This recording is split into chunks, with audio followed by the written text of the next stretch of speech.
This is Daisy from Gephardt Daily, and today I am talking to the most beautiful Dee Dee Darby Duffin, who is appearing in Passing Strange at Salt Lake Acting Company.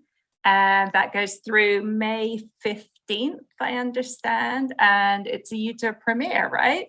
It is, and we're very excited about it. It's been an amazing adventure and like just a great ride to be on, and we're really excited. We open for audiences tomorrow, I believe. Amazing. And before we get into Passing Strange, because there's a lot of questions I have about that, but can you tell me a little bit, Dee Dee, about your background as a performer? Oh, wow. Well, I am locally known, I think, as an actor and also a jazz singer. I have a four-piece jazz band, so we call ourselves a quintet with myself included. And we actually just got back from Montana, which was a tour that I had previously scheduled pre-COVID, and we were just finishing up those last legs of that tour. And so I sing jazz music from the American Songbook, and I do a little bit of, I like to call it edutainment. So I put a little bit of activism about, just coming together and figuring out our stuff as human beings, and just taking care of each other as part of that. And I love it. And so and now I get to be in a musical of a world premiere with all people of color, and it's been an amazing ride. And I was reading in your bio that you said that you and others have been trying to get this musical produced in Utah for more than 10 years. Yeah, I would say I would give most of that. I would put the onus on trying to get this musical here to LaToya Rhodes and Carlton Bluford. They are actually the ones that introduced me to it. And, throughout the last 10 years, we've had conversations about which theater company should we approach. We've approached a number of them, and it just wasn't the right time or the right. A lot of people thought, oh, we don't have enough talent in here to do a show that's all Black people, and will people come to hear us sing rock and punk and gospel, and I think it was good to wait, because I think people are ready. I think they're really jonesing for this, and it just feels really good to just kind of tell a story about love and connection that just happens to be a cast full of people of color who are formidable and amazing and awesome. And yeah, we've been trying to do this for a long time. And the show actually has although it's a Utah premiere theatrically, it has ties to Utah going back a while, hasn't it? I believe it was a Sundance workshop, and then I think when the film came out and Spike Lee put his fingers on it, there was a premiere at the Sundance Film Festival. So yeah, it had some roots here as well. But in a funny sort of way, you're kind of touching on that it seems to be just the right time to do it. Yeah, I think when you hear about things for so long, or when you've been kind of pushing for things to happen, how you can hear things over and over again, and then there becomes that split second timing where you're like, oh yeah, I've kind of heard about that. Yeah, I think I'd like to see. And I think that's what's been happening over the last 10 years is so many things have happened in the world and in our own communities. And I think that this is just the right time and place to be able to put on the show where we're going to get the most amount of people who are going to not only enjoy themselves, but learn a little bit about themselves in terms of how they connect, on a larger scale with either their family members or other human beings. I think it's just going to be a really awesome story.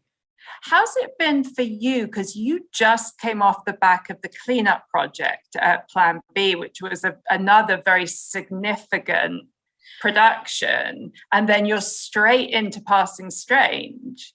Yes, in fact, we closed on Sunday and started rehearsals for Passing Strange on the following Monday. And I will say it has been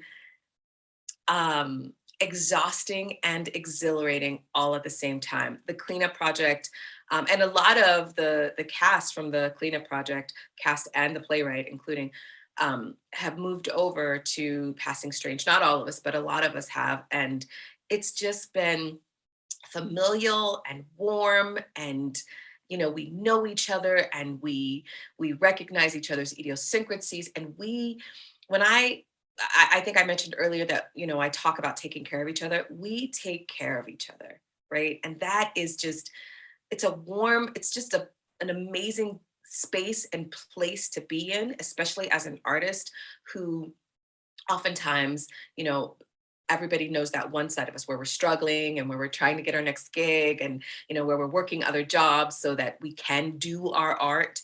And I and a lot of us over the last, I guess we started Cleanup Project in the end of January. We've been very fortunate. So for the last 3 or 4 months, we've just been working artists and have just been able to do what we love, and to interpret other people's works, and to showcase it for other people to see and enjoy, and to take it home and think about it. It has just been an incredible, incredible ride. And it seems like, one thing kind of happens after the other. And it's just, it's the right timing. Like there might be, something else that comes right off of the tail end of this, and, just who knows. But there's all this buzz around that happening. And it's just been great. It's been great to be a working artist. And for those that don't know, Carlton Bluford wrote the Cleanup Project, and now he's transitioning, and he's in the main role in this show, right? Yeah. Youth in the show. And we have a couple of actors from New York who are pretty formidable, but and yes, I'm so glad that they're here. They're amazing. I oftentimes say New York is a destination because we also have a lot of our homegrown Utah people right here in that show, just, going tete-a-tete with, the New York folks. Like we're all just hungry working actors who are just doing our thing. Including two sisters, right? Including two sisters. Oh, I love that. Really fortunate to work with both of them separately, and now to work with them together. Honestly, I love them like they're my own sisters. And I think I'm the big sister out of, and I know that, and they come from a big family, but just loving them. And every night I get to see them, and we hug and we chat and we talk about deep things, and we talk about really funny things. And it is effortless. That's what it is. I mean, you can't ask for better than that when you're doing art, is for it to be effortless and no drama, and just everybody just kind of pushing each other to give the best thing. And there's also a little bit of tension in that we know how important this is. We know that this is a, kind of a first for an all Black cast, all person of color, production team mostly. And we know that this is a big thing. We know that everybody's looking at us because we are setting the standard a little, and we're not terrified by that, but we recognize that it's not oftentimes fair, because everybody should be able to get to do theater no matter how banal the story is, right? We watch all these classics, and we call them classics, even though a lot of us didn't get to vote on whether or not they should be classics, right? But some of those stories are pretty banal and pretty boring but we're like, oh, no, that's tradition. And so we recognize that we are setting a mold, and we know that that's important. And we're also trying to just enjoy ourselves, because there's so much love and joy in the room every time we walk in, and to just tell the story. And I was wondering this too. You obviously are a vocalist. And this is, would you call it a rock musical? Would that be just about right? I mean, in its most simplest form, yes, it's a rock musical, but there's all genres of music that are throughout this show. I mean, it goes to, 3 different countries. It's in America, and Berlin and Amsterdam. And so there's something for everybody. And, so yeah, in its simplest form, I would call it a rock musical, but there's gospel and pop and punk. There's everything in this, and you're just going to be taken on a roller coaster ride. And is there a difference for you between singing on stage as a vocalist with your band and singing on stage in a musical such as this? Are there kind of challenges to both? Yeah, yeah. As a vocalist, because it's my band and it has my moniker, my name, I think I'm the most vulnerable I can be because what I'm giving you is myself as a vocalist. As a performer in a musical or in a play, I get to play somebody else, and so yes, there are parts of me that I try to incorporate into every character that I play, but at the end of the day, I am someone else, and so I can try to leave that person, uh, I call it hanging your bummer at the door, right? I can try to hang them at the door and then come in and just be me. It doesn't always happen. Absolutely, do those compartments kind of bleed into one another, and you have to decompress and do all that self-care stuff. But that's the main difference, is that I'm playing someone else. Mhm. But I'm also playing a mother, and I am a mother, and I consider myself, the big sister, the mother of almost every actor in this production, every Utah actor in this production, including the understudies. They all are like, my kids. I have kids that are their same age, and I love them all like they're my kids. You're a big sister to a lot of actors. I'm a big, yeah, I'm a big sister. Yes. Yeah, you are. I was going to ask as well. I was reading in your bio that you have a podcast. I didn't know that. Well, I haven't released it yet. I'm working on it. So like I mentioned that I try to do some edutainment and try to do some little inspirational things when I'm singing. And I thought, what if I made a podcast out of that? And it just gave some daily doses of inspiration that came from like what I was feeling and thinking. And who knows if I'll get an audience for that, but it's not for them, it's for me to get that out there, and hopefully people will kind of take to that. And so hopefully June 1 is my release date for that. Amazing. So people should look for that around that date. Yeah. Okay. And then just finally, what's next for you? You've had such a busy time recently. I really have, and I'm exhausted. I also have a day job, so I'm not so singing and acting aren't just my thing. But I don't know what's next. I've turned down a couple of opportunities to audition because I don't like working in the summer.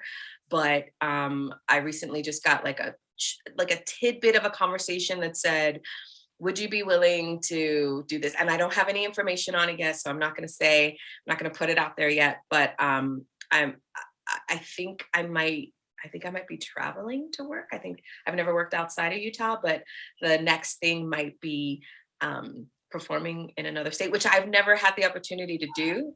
And so if that happens, I would be very, very excited to do that. And I'm just waiting to hear the details. Amazing. And in the meantime, it sounds like everyone who loves music and theater should come and see the show, right? I mean, come see Passing Strange, although my understudy will be taking over about 10 nights for me between the 14th and the 24th. But she's amazing as well. Her name is Mac. Mm-hmm. But if you want to come see me, come any other dates besides those dates. And also my jazz band is performing May 9th at the Ogden Egyptian Theater and June 6th at the Covey Center in Provo. And then we'll try to book some gigs around the summer as well. Does your band have a website, or is it best to look on your Facebook page? Or? So the website is my name, Dee Dee Darby Duffin, because it's really a cool name. And so I have a website, and dates will be posted on that, or my Facebook, or my Instagram, all of that. But I'm a team of one, so I'll get it up there as soon as I can. And your husband's in the band too, isn't he? No, he's not. Oh, he's not in this one.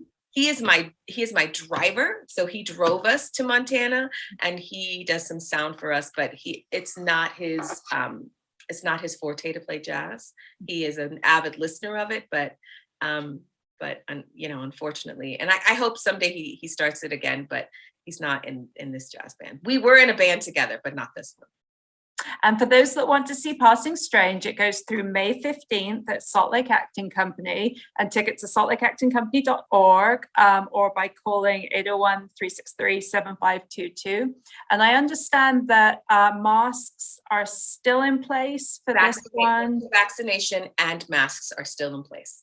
Okay. Perfect. Want to do the most we can or the least we can to keep everybody safe so that we can keep working. And for also those who haven't been to Salt Lake Acting Company recently, there's been a lovely kind of remodel. So it's a posh new looking theater. And there's an elevator. So elevator.